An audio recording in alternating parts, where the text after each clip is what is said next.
5절에서부터 9절까지입니다.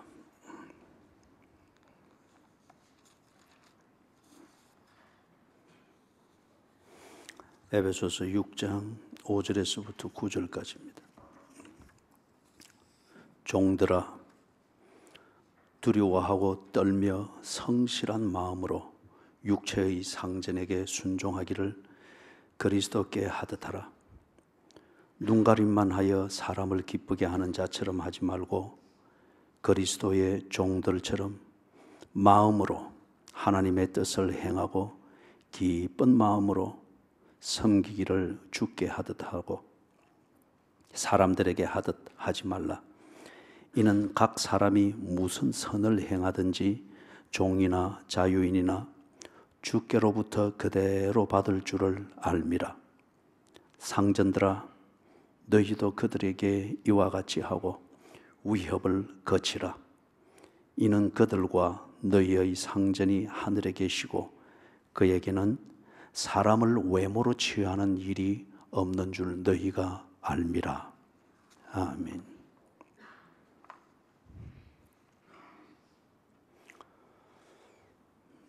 피차 복종하라. 거기에 성령의 충만한 증거입니다. 그런데 이 피차 복종하는 게 참 어려운 자리가, 다른 말로 말하면은 내가 성령에 충만했다, 그 말은 내가 그리스도인이라 그 말입니다. 그리스도인의 인됨의 진정성, 그리고 그리스도인으로서 가지고 있는 그 그리스도께 대한 믿음의 고백, 이것의 진실을 증명하라는 겁니다. 야고보서 2장에서도 야고보가 그런 말했죠. 네가 믿음을 가졌느냐? 그러면 네 믿음을 보게 하라 그랬지 않습니까? 믿음이 있으면 그 믿음은 행동을 만들어냅니다. 그래서 에베소에 있는 교인들이 정말 그리스도인이고 그리스도인의 믿음을 가졌으면 그 진실을 증명하라. 어디서 증명하는가? 네 가족 관계 안에서 증명하라. 그 다음에 노사 관계 안에서, 우리 표현으로 말하면 노사 관계 안에서, 네 생존 행장에서 네가 그리스도인인 것을 증명하라. 믿음이 있다고 하는 것을 증명하라. 그겁니다. 그래서 우리가 11월부터 12월 마지막 송구영신 예배 때까지 가족 관계 안에서 증명되어야 될 그리스도인의 믿음에 대해서 피차 복종하는 것을 통해서 증명되어야 될 것을 살펴보았습니다. 그래서 오늘 새해 첫 주일에는 그 세 번째 영역인 생존 현장에서 고용주와 고용인의 이 관계가 우리의 생계, 그리고 이 사회에서 살아남는 이 문제를 위해서 가지는, 가정 밖에서는 가지는 아주 일차적인 그런 관계죠.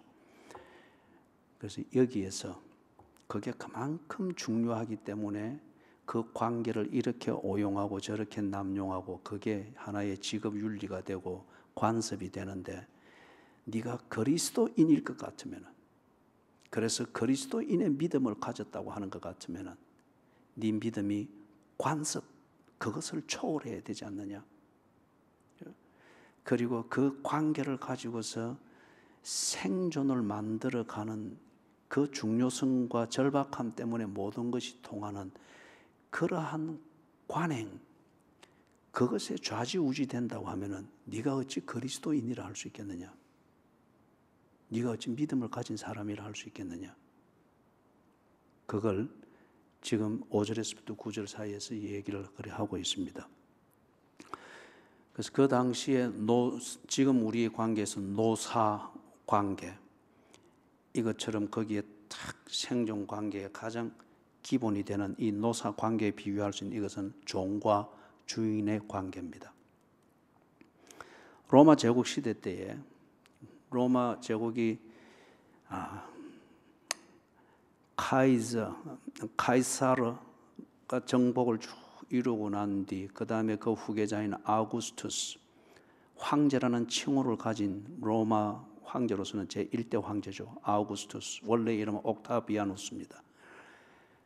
그때에 지중해 주변의 모든 땅이 로마 제국의 식민지가 되었습니다. 그래서 그때 그 말이 나왔죠. 팍스 로마나, 로마가 이루어낸 평화라는 겁니다. 팍스 로마나. 그래서 지중해 주변이 모든 땅이 로마 제국 식민지에 있었습니다. 로마 제국이 시대 때 노예 인구가 6천만으로 봅니다. 노예. 그럼 이게 아주 보편화되어 있는 생활 구조라는 거죠. 주인과 노예 이 관계가. 그런 가운데에 로마 식민지 중에 하나였던 이 에베소라는 도시, 여기에는 그 전체 도시 인구의 4분의 1 정도가 노예 신분이었습니다. 상당하죠. 4분의 1 정도가 노예였고, 예를 들면은 로마 제국의 수도였던 로마, 이 도시에는 그 당시 인구를 약 한 100만으로 봅니다. 그 중에서 노예 신분을 가진 자는 절반이 넘었다고 합니다. 로마 도시에 사는 사람들이 권력층이든 부유층이든 거기 집결되어 있으니까 이 사람들이 노예를, 기능을 따라서 노예를 두게 되니까 한 집에 여러 노예들이 있는 거죠. 그래서 로마 시내 안에 사는 인구 약 100만 중에서 노예 신분을 가진 자가 절반을 넘었다고 합니다. 노예와 주인의 관계가 얼마나 보편화되어 있는가를 볼 수 있는 상황이고, 그런데 이런 상황에서 노예가 주인으로부터 취급을 받는 것, 다시 말해서 노예라는 이 신분이 가지는 가치가 어떤 것인가 하는 것은 역사적 사료를 여러 것을 볼 수 있는데, 그 중에 한 에피소드를 한 두 가지 정도를 보면 이것을 좀 짐작할 수가 있습니다. 네로 황제를 잘 알지 않습니까? 뭐 황제이기 때문에 그럴 수도 있겠으나 노예라는 신분의 가치를 그 정도로 취급하기 때문에 네로가 이렇게 다루었습니다. 네로의 취미 중에서 아마 이 애완용 동물을 이렇게 키우고 그것과 시간을 보내는 이게 있었던 모양입니다. 그런데 특이하게 네로의 애완용 짐승 중에 메추라기가 있습니다. 애완용 메추라기, 앵무새도 아니고. 그런데 일하는 노예가 신하지만 노예 신분으로 일을 하죠. 그런데 실수로 이 애완용 메추라기 한 마리를 죽게 만들었습니다. 새니까 조그만 실수도 죽을 수 있잖아요. 이것에 대해서 네로가 처벌을 한 게 이 노예를 발가벗겨 가지고 엄지발가락 2개를 묶어서 거꾸로 매달게 했습니다. 그리고는 위에서부터 아래로 피가 쏠려서 그렇게 해서 죽게 했습니다. 노예이기 때문에 그렇게 했습니다. 예를 들면 키케로 같은 사람은, 네로 바로 전 세대에 살았던 키케로는 다른 모든 것을 이야기해도 로마 시민을 십자가에 단다, 있을 수 없는 일이라고 치를 떨었습니다. 그런데 네로가 자기의 애완 메추라기를 죽였다는 이유로 엄지발가락을 묶어서 거꾸로 매달아서 피가 쏠려서 죽게 만들었다. 로마 시민이 그렇게 했다면 이렇게 할 수가 없습니다. 키케로, 그 당시에 지성인 중에 지성인이었던 키케로가 그래서 이야기하듯이 그럴 수가 없습니다. 노예이기 때문에 짐승처럼 그렇게 죽이는 거예요. 한 가지 더 예를 들면은 주브나일이라는 이름을 가진 귀족 출신의 부유한 그 사람이 있었습니다. 부유하고 여유가 있으면 모든 게 심심하죠. 그래서 그 심심한 걸 해결하기 위해서 일반 서민들이 영화 한 편 보면서 다 이래 심심한 것을 이렇게 해소할 수 있는 것을 그 사람들은 그리 못합니다. 그래서 이상한 취미들이 생기게 되죠. 그래서 이 주브나일이 부유하고 그리고 귀족이니 이 심심풀이를 위해서 뭘 했는가 하면은 뼈 부러지는 소리, 뼈가 부러지는 이 소리에 대해서 호기심이 있었습니다. 종류에 따라서 어떻게 다를까? 짐승의 뼈를 붙들어보고 그 다음에는 자기 집에 있는 노예들을 일렬로 딱 서게 했습니다. 그런 다음에 노예를 한 명씩 뼈를 부러뜨려 보는 거예요. 그러면서 이 뼈 부러지는 소리가 어떻게 다른지 그걸 심심풀이로 천연덕스럽게 하고 노예는 그냥 그렇게 그런 대상이 되는 거예요. 그 당시에 노예가 그만큼 많았고, 그리고 노예라는 신분의 가치는 그러했습니다. 그리고 주인은 노예를 심심풀이로 쓸 수가 있고, 그리고 주인이 노예를 벌할 권리가 있고 생사여탈권이 있고, 그리고 그를 죽이는 것은 자신의 생각대로입니다. 이런 상황에서 복음이 전거됐습니다. 예수 그리스도의 복음이 전거될 때에 많은 종의 노예의 신분들이 이 복음을 듣고 자유케 하는 이 복음을 믿고 그리스도인이 되었습니다. 반면에 종들 중에서도 많은 것과 권력과 여유로서 채워지지 않는 인생인 것을 알게 되잖아요. 그 중에 소수가 진정한 자유를 주는 이 진리에 대해서 듣게 되고, 그리고 그들이 그리스도인이 되었습니다.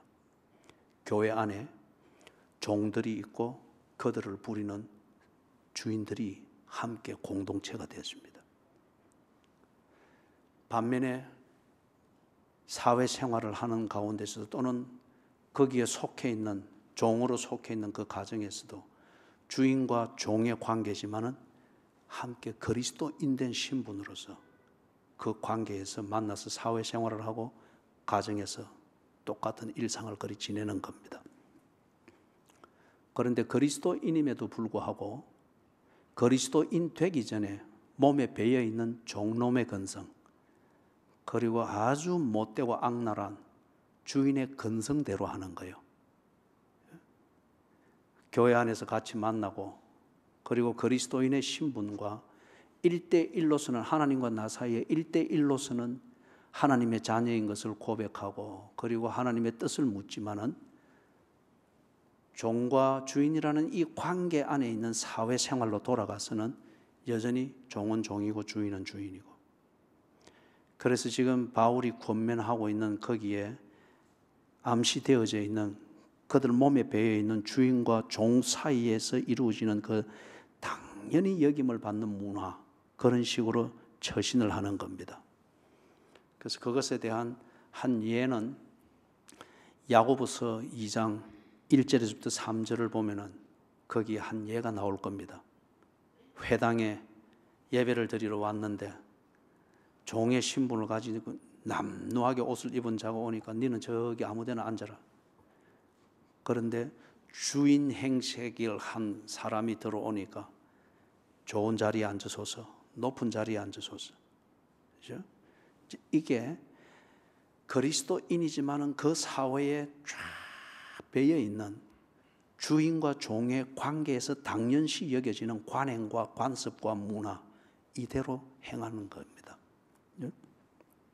그래서 바울이 이 에베소 교회에 편지를 하면서 그 말하는 겁니다. 너희들이 그리스도인이냐?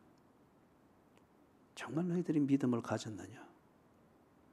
그렇다고 하면은 너희들의 신분이 그리스도인일 것 같으면은 이 그리스도인의 신분은 종의 신분을 뛰어넘어야 되고 주인의 신분을 뛰어넘어야지. 내가 어떤 신분의 사람이냐, 이 정체의식, 정체성, 이게 그 사람의 도덕의 캐릭터를 결정하고 그 수준을 결정하게 됩니다. 내가 눈치만 보며 살아야 되는 종이라 생각하면은 그의 도덕은 종의 수준입니다. 그렇죠? 그리고 자기가 도덕적으로 옳다 그르다 판단하는 것도 종의 수준입니다. 그래서 바울이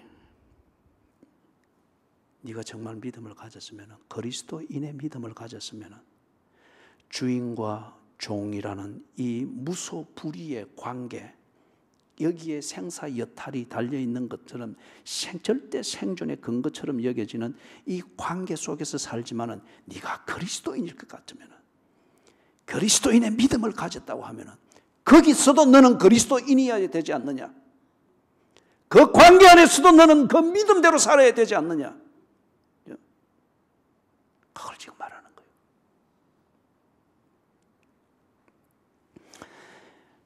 왜 종과 주인은 서로 피차 복종해야 되느냐?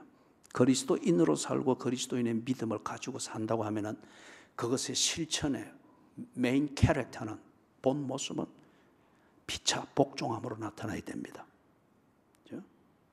왜 피차 복종해야 되느냐?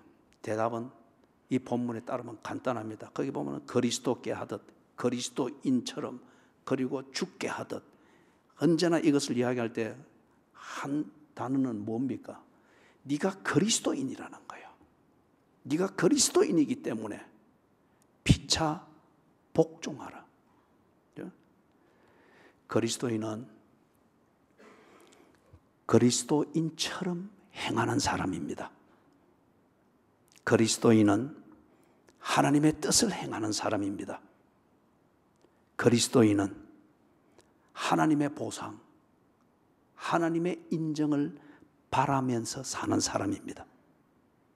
그리스도인은 월급 봉투의 두께를 따라서 삶의 내용을 결정하는 사람이 아니라는 거예요.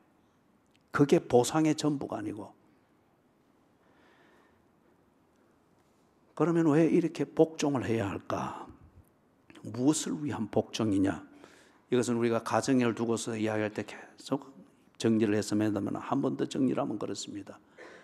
피차 복종한다. 무엇을 위한 복종이냐? 인간이 죄로 타락했고 거듭난 그리스도인이지만은 여전히 습관이 배어 있고 성향이 배어 있습니다. 죄성이 있습니다. 이것에 지배를 받으면서 아직 풀고 해결되지 못한 부분들이 있습니다. 어떤 사람들은 성격이 고약합니다. 어떤 사람은 인격이 이중적입니다. 여전히 그 습성대로 삽니다. 어떤 사람은 노사관계 하는 것 같으면은 자기 눈에 보이는 이익을 위하여서 거짓말을 일삼고 상대를 유린하고 이용해 먹으면서 이익을 창출할 수 있으면 다 자기가 한 것은 도덕적이라 여기는 이 죄성에 눌리고 지배받는 이 성향이 벗어나지 못한 사람이 있습니다. 이것을 보완해 주라는 겁니다. 이것을 보완해 주라는 거예요. 상대방이 죄성에 짓눌려 있으면서 여전히 그리스도인이지만은 온전히 성숙되지 못하고 이중성이 보이고 어떤 이런 부분에 대해서 그것을 아는 너는 그것을 보완해 주라.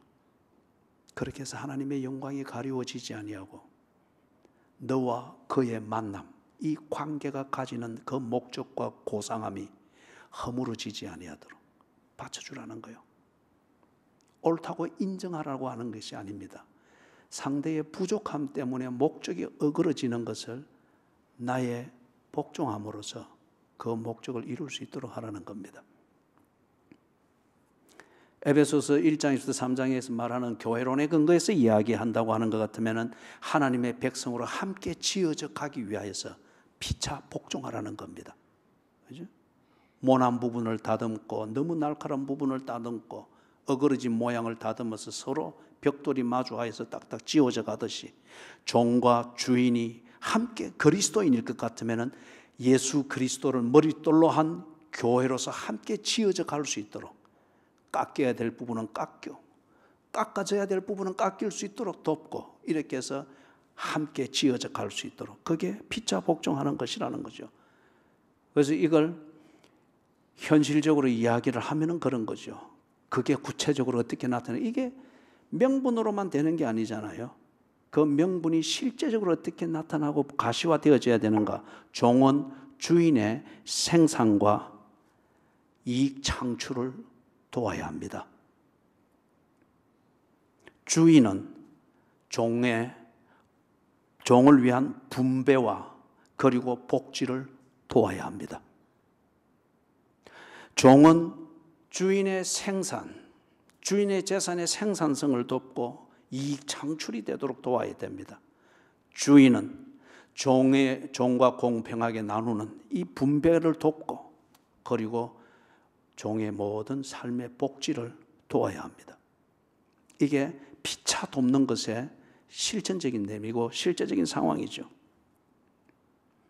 어떻게 이 복종을 실천해야 할까요? 본문에 보니까 5절에서는 보니까 종은 순종함으로 주인을 순종함으로. 이거는 신분의 가치의 차이 때문에 그런 것이 아니고 역할의 차이를 존중하는 겁니다.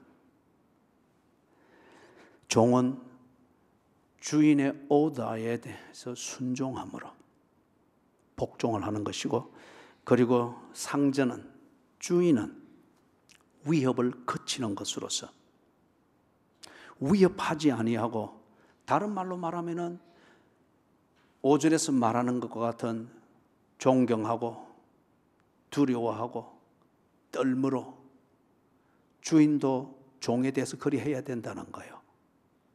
위협으로 하는 것이 아니고 그것을 통해서 피차 복종하는 것을 실천하라고 합니다. 조금 더 구체적으로 보겠습니다. 이 복종을 실천하는데 5절에 보니까 존경과 종들아 두려워하고 떨며 성실한 마음으로 육체의 상전에게 순종하라. 그런데 저기 9절에서 상전들아 너희도 그들에게 이와 같이 하고, 양상이 다를 수 있겠으나 본질은 같습니다. 왜냐하면 둘 다 같은 그리스도인이기 때문에. 여기 두려워하고 하는 이것은 존경이라고 하는 이 말로 고쳐서 이해할 수도 있습니다. 이 존경이라고 하는 것이 권위주의라는 이 문화 안에서 마음에도 없는 것 떠받들어주는 이게 아니고 상대방을 있는 그대로 보아주는 겁니다. 그리고 있는 그대로 그 자체의 가치와 중요성을 인정해 주기 위해서 상대방을 있는 그대로 보는 것, 그리고 인정해 주는 것, 이게 존경입니다. Respect. 이걸 지금 우리 표현에서는 두려워함, 이런 것으로 옮겨놨죠. 그래서 존경과 두려움과 성실한 마음으로 순종을 하라. 상전들도 역시 같습니다. 신분의 차이가 있다고 하는 것으로 착각하면서 위협하는 것으로 네게 굴종시키려고 하는, 이는 그리스도인이 아니라는 거죠. 네 역할은 주인이나 교제의 본질은 똑같이 두려워함과 떨며 성실한 마음으로 주인은 종을 대해야 된다. 종에게 공정한 분배와 그리고 복지를 돕기 위하여서 그래 해야 된다는 거죠. 구체적으로 세 가지를 지금 거기서 이야기를 하고 있습니다. 6절 초반절을 보니까 눈가림만 하여 사람을 기쁘게 하는 자처럼 하지 말고 그리스도의 종들처럼 마음으로 하나님의 뜻을 행하라. 눈가림만 하여 사람을 기쁘게 하는 자처럼 하지 말아라. 어떨 때에 눈가림만 하게 될까요? 하나님이 없다 생각할 때, 개인적인 경건의 시간에서는 하나님을 바라보면서 기도하고 두려워 떨고 어떻게 할까요? 기도하고 마음대로 그리 하겠으나 이 생존 현장으로 딱 들어가고 직장으로 들어가고 종과 주인의 관계 속으로 들어가는 업무 상황에 딱 들어가게 될 때는 하나님이 없는 것처럼 오직 종의 눈에는 주인만 보이고 주인의 눈에는 속일 가능성이 있는 노예만 보이게 될 때에, 그러면은 자기 마음대로 합니다. 눈가림을 하는 그 이유가 여기에 있는 거죠. 사람의 눈에 나지 않기 위해서 행동하는 것, 아니면은 고용주의 눈에 또는 직장 상사의 눈에 벗어나지 않기 위해서 그 눈 앞에서만 필요한 행동을 하게 되는 것, 이것은 당신이 하나님이 없다라고 생각하기 때문에 그런 거예요. 하나님이 있다고 믿으면서도 그래 하면은 당신은 하나님을 모욕하는 사람입니다. 그거는 그리스도인이 아니라는 거예요.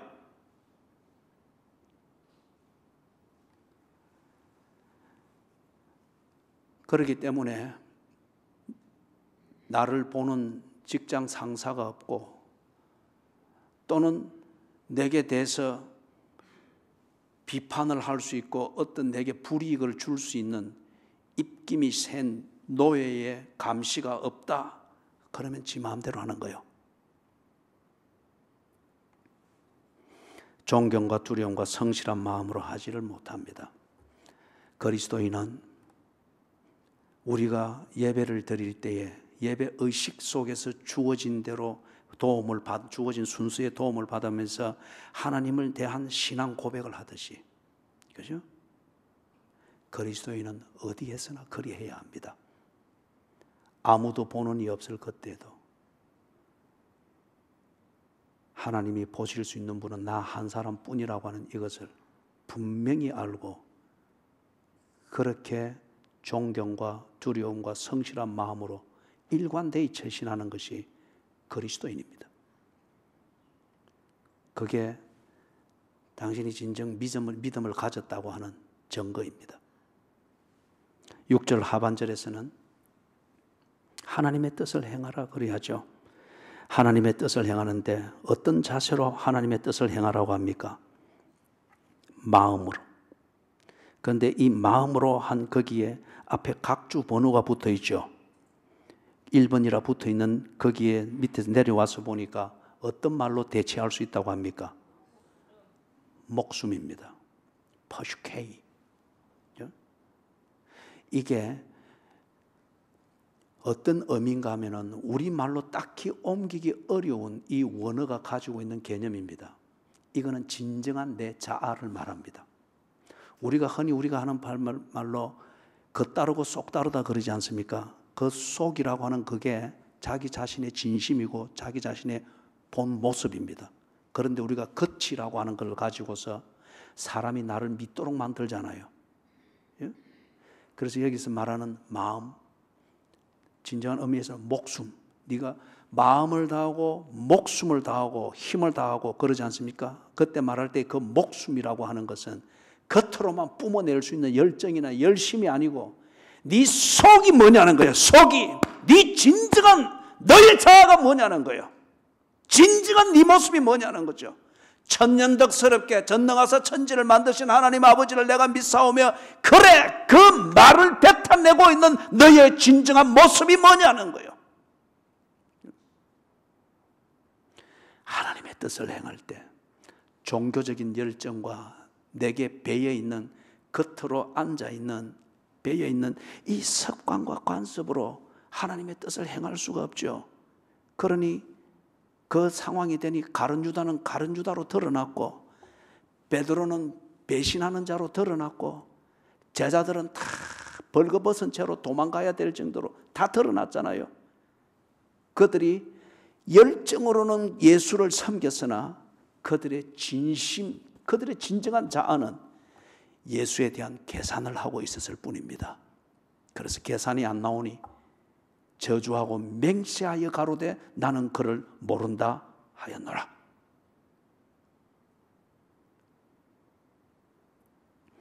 하나님의 뜻을 행한다. 주인과 노예의 관계 안에서 생존을 유지하기 위해서 이 관계의 필요성을 인정하며 서로 이 관계에 매여 있는데 거기서도 생존에 필요한 것을 얻기 위해서 눈가림만 하고 이렇게 하지 말고 종은 주인을 그렇게 이용해 먹지 말고 주인은 종을 또한 그런 식으로 이용해 먹지 말고 네 진정한 자아로 하나님의 뜻을 순종하듯 거기서도 하나님의 뜻을 순종하는 그런 생계 활동이 되라는 거예요. 여러분이 그리스도인이라고 하는 이 전제에서 이런 도전적 질문을 쭉 쏟아놓아 보겠습니다. 여러분이 마음으로 대답을 정리를 해 보십시오. 그리고 그 대답을 다시 검토하면서 그 대답이 그리스도인다운 것인지 스스로 한번 점검을 해 보십시오.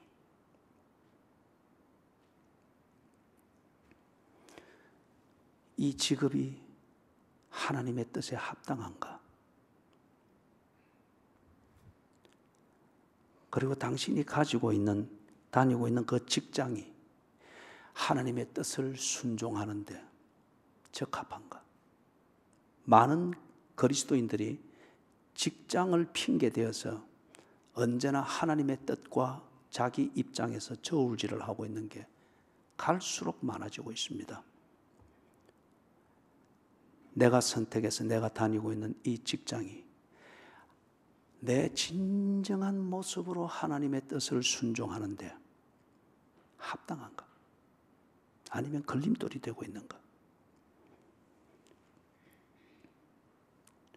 오늘 내가 이 직장에서 맡은 그 일을 하는 건물을 통해서 이루어야 될 하나님의 뜻은 무엇인가? 학생이면 공부하는 일과일 수도 있겠죠. 좀 우리의 하루 일과를 사는 이 자체도 우리에게 있어서는 일입니다. 이 하루 일과를 통해서 이루어야 될 하나님의 뜻은 무엇인가? 적어도 우리가 그 전제를 가지고서 하루를 고민하면서 우선순위를 정하면서 살고 있느냐 이 말입니다. 대인관계, 직장이면 직장환경, 가정이면 가정환경, 아니면 일상이면 일상, 주부는 주부도 역시 그것도 중요한 일이죠. 학생이면 학생, 그것도 중요한 그들의 일입니다. 그것 우리의 일상이라는 이 일 속에서 만나는 대인관계 또는 동료와의 관계, 이 속에서 오늘 내가 순종해야 될 하나님의 뜻은 무엇인가?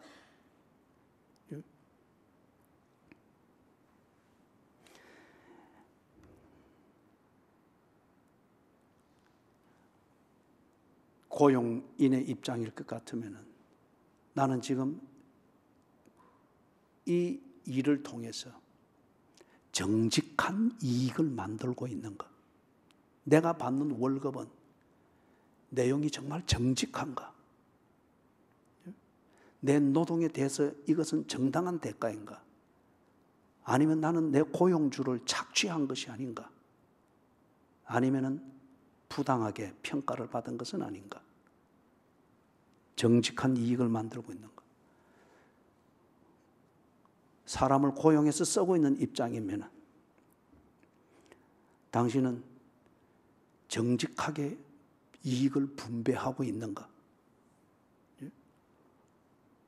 당신은 당신을 위해서 일하는, 당신을 위해서 이익 창출을 위해서 자신의 노동을 주고 있는 그 사람에게, 종에게 그의 복지를 책임지기 위해서 그리스도인답게 최선을 다하고 있는가?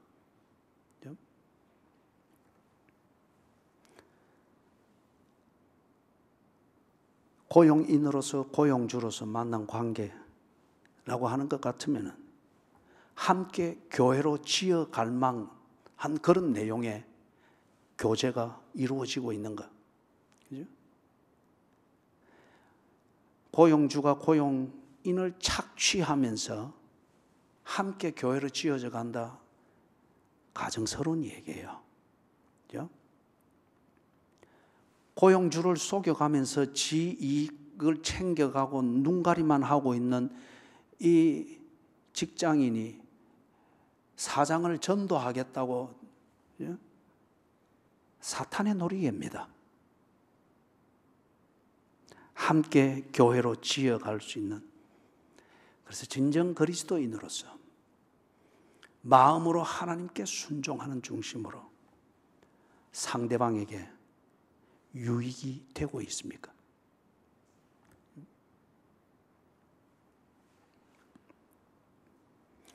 그게 존경과 두려움과 성실한 마음으로 피차 복종하는 것인데, 그 두 번째 태도 6절 하반절에 있었던 것, 마음으로 목숨으로 하나님의 뜻을 행하는 것입니다. 그리스도인은 월급쟁이 그리 말할 수가 없습니다. 그리스도인은 그 직장 생활에서 하나님의 뜻을 순종하는 사람입니다.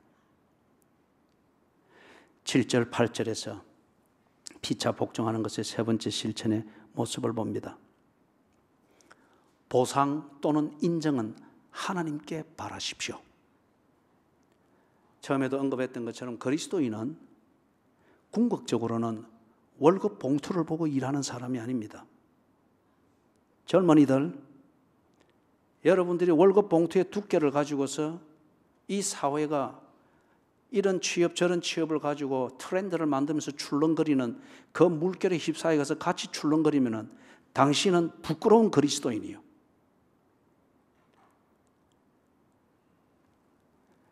그리스도인은 추세를 따라 사는 사람이 아니고 그리스도인은 하나님의 인정해 주심, 이것을 바라며 삶의 자리와 삶의 방향과 삶의 그릇을 결정하며 헌신할 줄 아는 사람입니다. 하나님께서 하시는 보상, 하나님께서 인정해 주시는 것, 이걸 다른 표현으로는 상이라고 하잖아요. 하늘에서 네 상이 컴이니라. 하나님이 인정해 주시는 것, 하나님이 보상해 주시는 것, 그것을 바라는 것, 이것은 월급에 비할 바가 아니죠. 신분 상승에 비할 바가 아니죠. 오늘 젊은 그리스도인들이 그 의미도 없는 성진 한번 하겠다고, 그죠?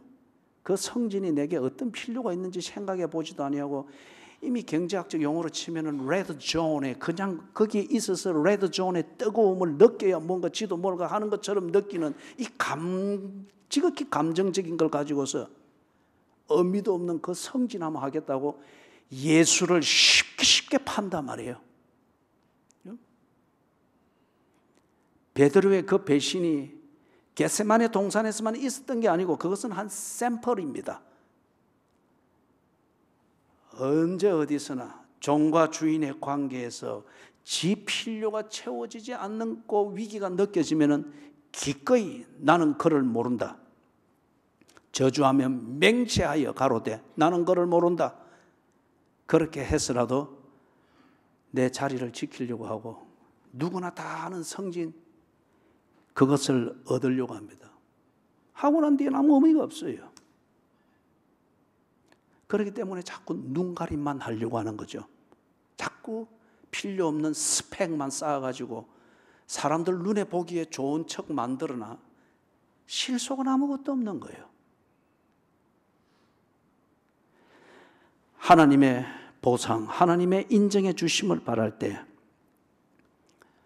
뭘 우리가 믿고 이것을 바랄 수 있습니까? 하나님의 보상과 하나님의 인정해 주심은 언제나 공평했습니다. 공평하기 때문에 내게 불편하고 불만이 있습니다. 그거는 내가 그만큼 정직하지 못했고 심지 않은 데서 거두려고 하는 요행만 바라면서 살았기 때문에 공평한 결과가 주어질 때에 내게는 그게 불만이 되는 것이고 불편하게 되는 거죠. 하나님의 보상과 인정해 주심은 신실했습니다. 하나님은 한 번도 체불하신 적이 없습니다. 하나님은 언제나 그분의 보상과 인정을 내년으로 이월시킨 법이 없습니다. 또한 하나님의 보상은 가불이라는 게 없습니다. 하나님의 보상, 그분의 인정해 주심, 이것은 월급 그 이상의 것입니다. 공평하고 신실하고 내가 불편하고 불만이 있으나 다시금 하나님의 보상을 들여다보면 정확하게 나를 평가했습니다.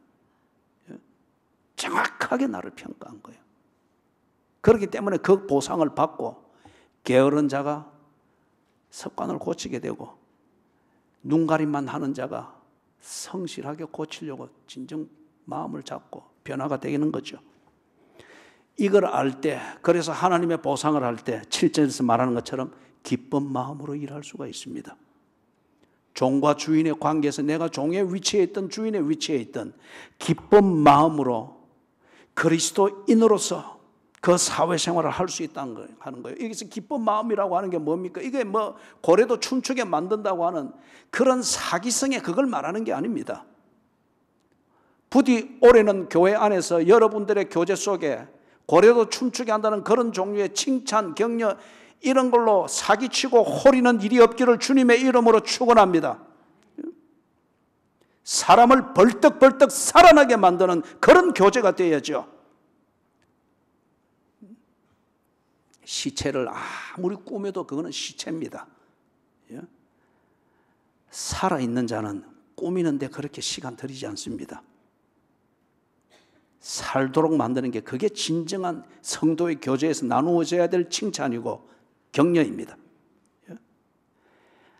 하나님의 보상, 하나님의 인정해 주심, 그분은 공평하고 신실하시게 그 보상을 기다리고 그 인정을 바라보면서 일할 때 기쁜 마음, 진정 동기부여가 되는 거예요. 예? 세상이 뭐라 하든, 세상이 내 직업을 어떻게 평가하든, 세상이 오늘 내가 뭐 성공했다 안 했다 어떤 자기들 기준을 가지고 어떤 입방아를 찧어대든 나는 이 일을 할 동기부여가 분명히 서 있는 거예요. 예?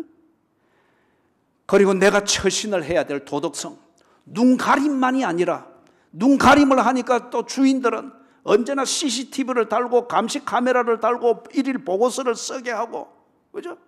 늘 그런 식이단 말이에요. 그런데 하나님이 나를 보고 계신다. 하나님이 공평하게 평가하시며 내 시간과 내 노력에 대해서 비록 사장이 제대로 못 보고 직장 상사가 제대로 못 봐서 내게 점수를 못 줄다 할지라도 하나님은 나를 아신다. 그분은 공평하게 나를 평가하시고 보상하신다. 인정하신다.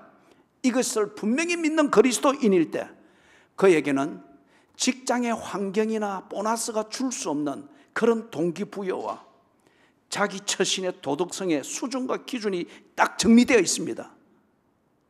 이럴 때 이 그리스도는 속이지 않습니다. 이 그리스도인에게 계산기를 맡기고 캐시어를 맡겨도 빙땅 치지 않습니다.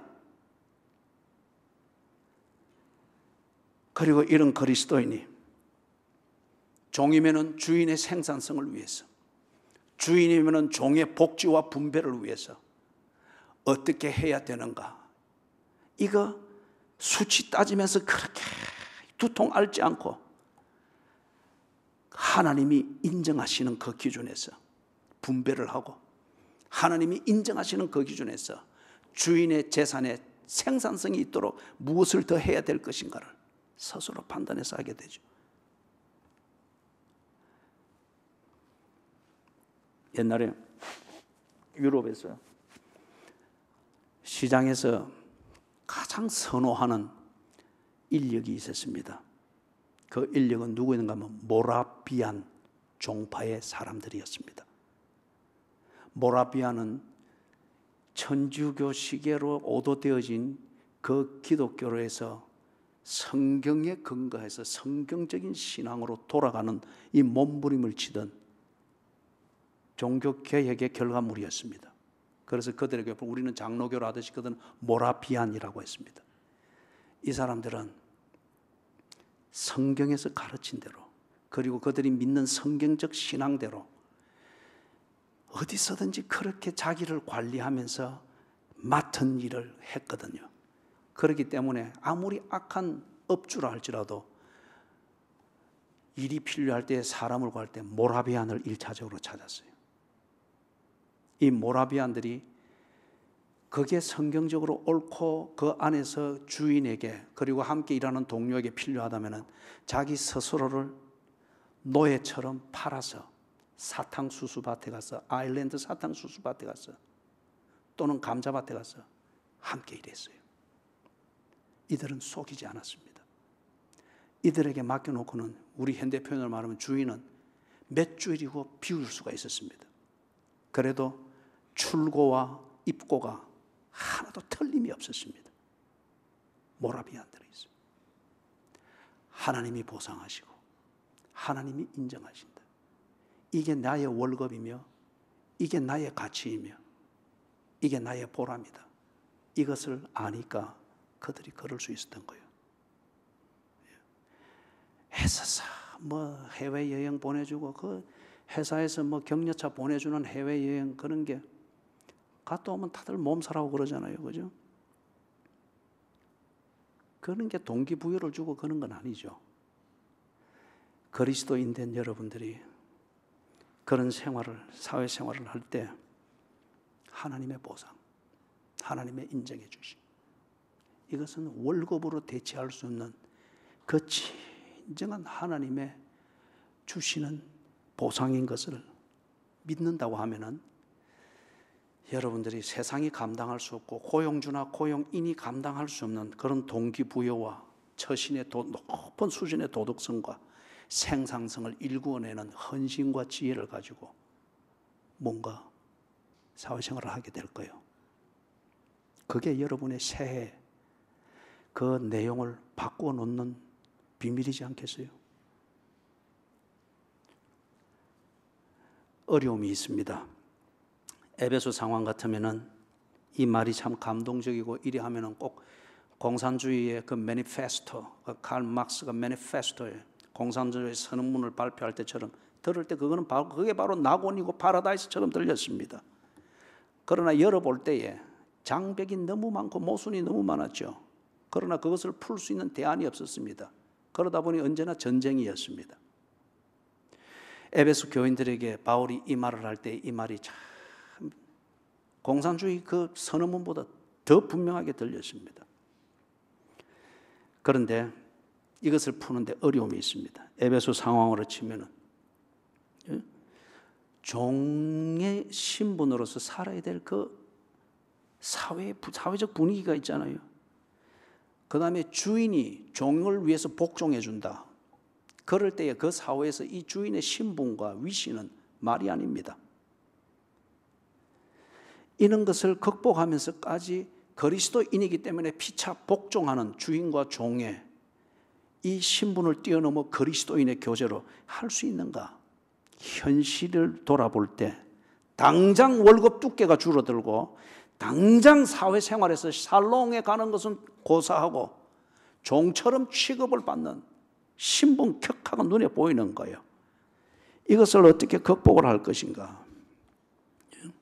사랑하는 여러분, 우리의 좀 현실적인 언어로 정리를 하면 이렇습니다.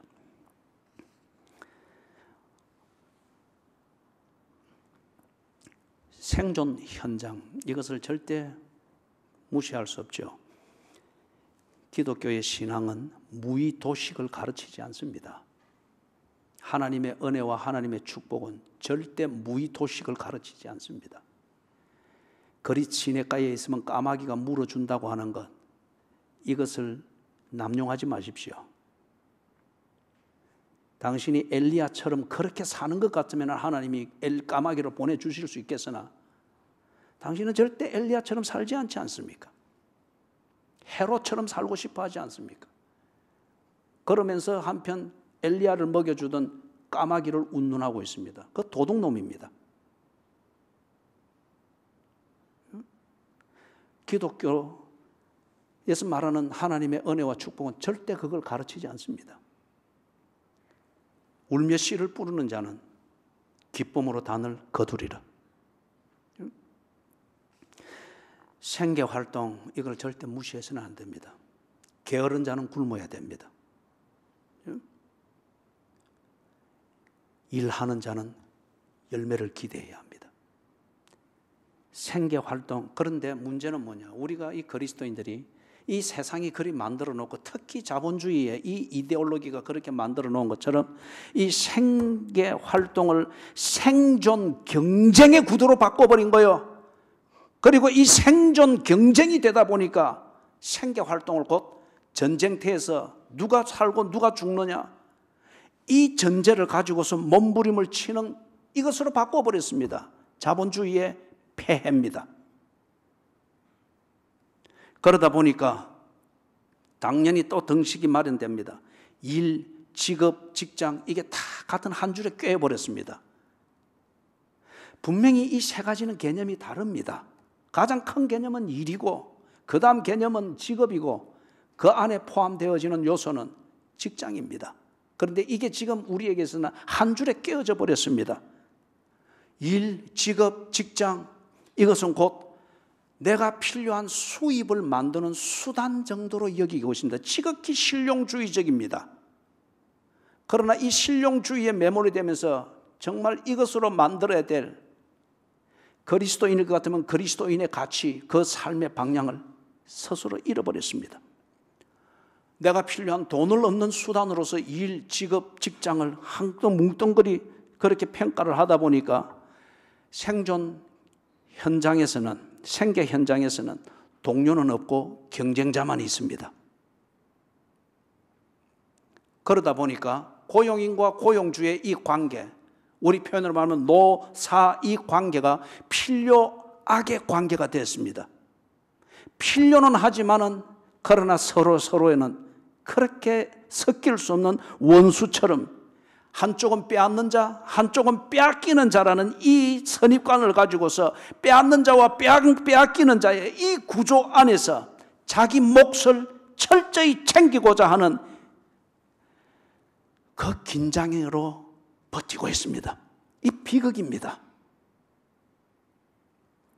일, 직업, 직장, 이것의 가치를 수입의 양, 내가 원하는 돈을 어느 정도 벌 수 있는가, 얻을 수 있는가, 이 양으로 따집니다.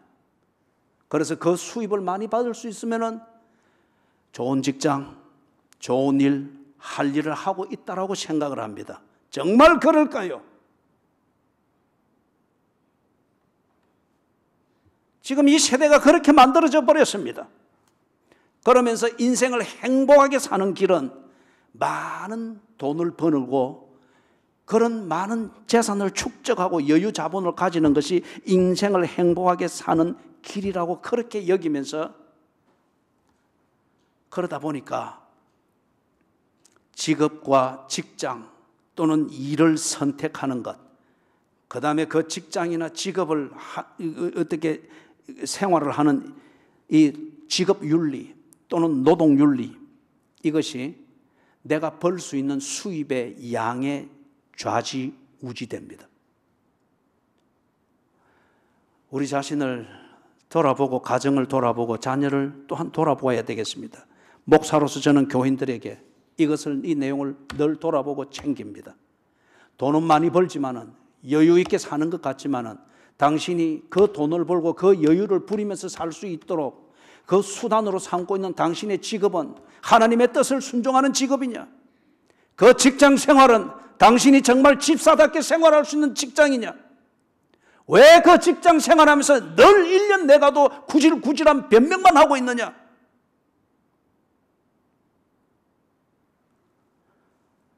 그러나 많은 교인들이 많은 돈을 벌고 있고 여유 있게 살고 있고 하고 싶은 것을 하고 있다고 하는 이것으로서 나는 잘하고 있고 성공하고 있고 그래서 하나님의 영광을 드러내고 있다고 생각을 합니다.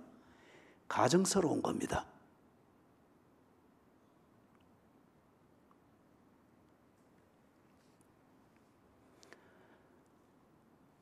그리스도인으로서 우리의 직업 윤리 그리고 그것에 대해서 생계 활동의 내용과 방향이 다시 재점검되고 정비되어져야 됩니다.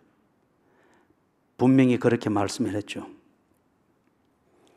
복음이 뭡니까? 하나님이 보상하신다고 합니다. 하나님이 보상하신다. 하나님이 인정하신다. 그리고 하나님께서 우리를 평가하고 보상하고 인정을 결정할 때 우리 신분을 딱 볼 때 주인이냐 종이냐 고용주냐 고용인이냐 이걸 보지 않는답니다. 그리스도인이냐 아니냐 이거로 평가한답니다. 사장이든 아니면은 수이든 학생이든 가정주부든 직장 여성이든 아니면은 무슨 이사회에 들어있는 뭐 중진이든 그거는 역할입니다. 그 역할들 속에서 네가 그리스도인다웠느냐? 그리스도인답게 주인의 이익 창출과 생산성을 위해서 네가 정말 복종했느냐? 네가 그리스도인으로서 너를 위해서 일하는 그 고용인에게 정직하게 분배했고 그의 복지에 대하여서 그리스도인답게 네가 책임을 다하고 최선을 다했느냐? 이것으로 하나님이 평가하시겠답니다. 그리고 그것에 맞는 보상을 하겠다고 합니다. 이걸 알 때에 이 앞에서 우리는 현실적인 어려움을 극복할 수 있습니다. 피차 복종하고 그리스도인답게 살아야 된다고 하는 것은 우리의 가슴을 뛰게 만들고 무릎을 꿇게 만드는 명분입니다.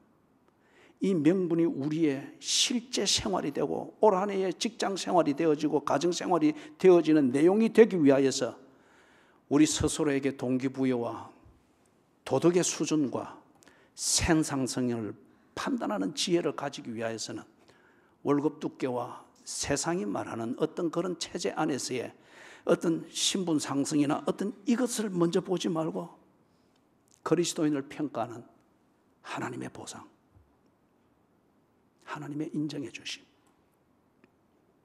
이것을 보고 믿으라는 겁니다. 마치면서 하나님의 모든 자비하심으로 여러분을 권합니다.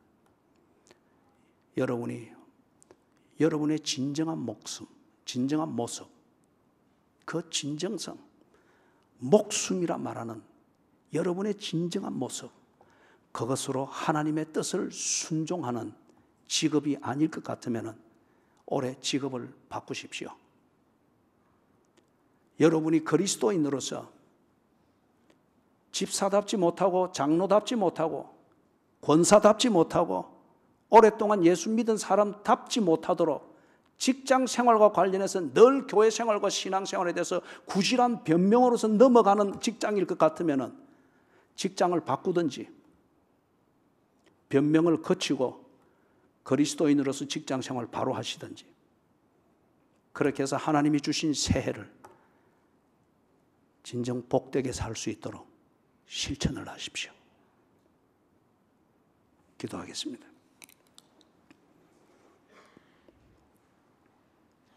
하나님, 주신 은혜를 은혜답게 쓸 줄 알게 해주셔서 영광스러운 하나님의 자녀답게 우리의 삶이 영광스러울 수 있게 해주시옵소서. 언제나 내 신분이 과장으로 취급받고 대리로 취급받고 취업준비생으로 취급받고 내 신분이 언제나 가정주부로 취급받고 그것밖에 안 되는 그런 삶을 살지 않게 해주시옵소서. 그 역할들을 가지고 그리스도인의 신분을 나타내게 해주시옵소서. 그리고 하나님이 인정해 주시고 세상이 나를 위기로 몰아넣을 때 주께서 그 자리에서 벌떡 일어나서 지켜보실 수 있을 정도로 주께 인정받는 그리스도인으로 살게 해 주시옵소서. 예수 그리스도의 이름으로 간절히 기도드리옵나이다. 아멘.